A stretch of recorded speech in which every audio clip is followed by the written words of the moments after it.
2025-26 শিক্ষাবর্ষে একাদশ শ্রেণীতে ভর্তির আবেদন শুরু হচ্ছে আজ। আবেদন চলবে আগামী 11 আগস্ট পর্যন্ত। অনলাইনের মাধ্যমে সম্পূর্ণ হবে পুরো ভর্তি প্রক্রিয়া।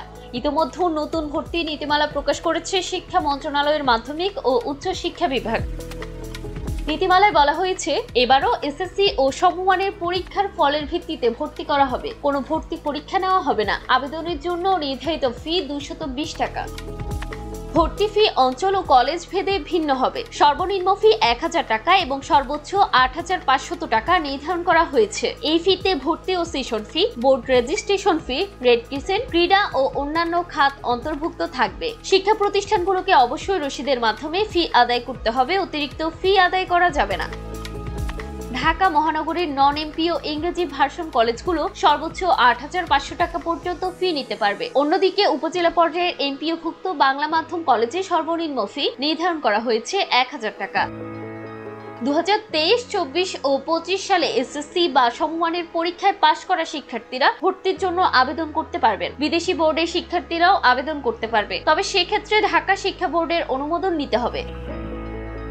এবার 93% আসন উন্মুক্ত রাখা হয়েছে। বাকি 7% কোটার মাধ্যমে 5% মুক্তিযোদ্ধা পরিবারের সন্তানদের জন্য, 1% শিক্ষা মন্ত্রণালয়ের কর্মকর্তা কর্মচারীদের সন্তানদের জন্য এবং 1% অধীনস্থ দপ্তরের কর্মকর্তা কর্মচারীদের সন্তানদের জন্য সংরক্ষিত থাকবে। নির্ধারিত কোটায় যোগ্য প্রার্থী না পাওয়া গেলে সেসব আসনে মেধাক্রম অনুযায়ী ভর্তি নেওয়া হবে।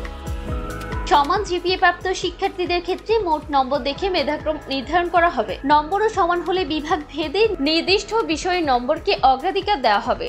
যেমন বিজ্ঞান বিভাগে গণিত, জীববিজ্ঞান ও ইংরেজি এবং মানবিক ও ব্যবসায় শিক্ষা বিভাগে ইংরেজি, গণিত ও বাংলা বিষয় বিবেচনায় নেওয়া হবে। নিজ কলেজে এসএসসি পাশ করা শিক্ষার্থীরা অগ্রাধিকার ভিত্তিতে ভর্তি হতে পারবে নির্ধারিত বিভাগ। তবে বিভাগে আসন পূরণ হওয়ার পর অবশিষ্ট আসনে বাইরের শিক্ষার্থীদের ভর্তি করা যাবে।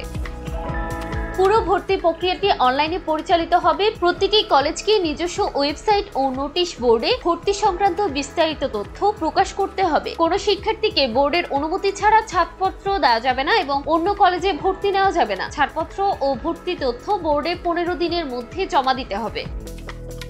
নীতিমালায় আরো বলা হয়েছে, অনুমোদনহীন ক্যাম্পাস বা বিষয়ের অধীনে ভর্তি কার্যক্রম চালালে সংশ্লিষ্ট কলেজের স্বীকৃতি ও এমপিও বাতিল করা হবে। সরকারি কলেজের ক্ষেত্রেও নিয়ম ভাঙলে নেওয়া হবে প্রয়োজনীয় ব্যবস্থা। শিক্ষা মন্ত্রণালয়ের নির্দেশনায় বলা হয়েছে, এসএসসি ও সমমানের ফল প্রকাশের 45 কর্মদিবসের মধ্যে আবেদন গ্রহণ, মেধা তালিকা প্রকাশ, ভর্তি ও ক্লাস শুরুর প্রক্রিয়া শেষ করতে হবে।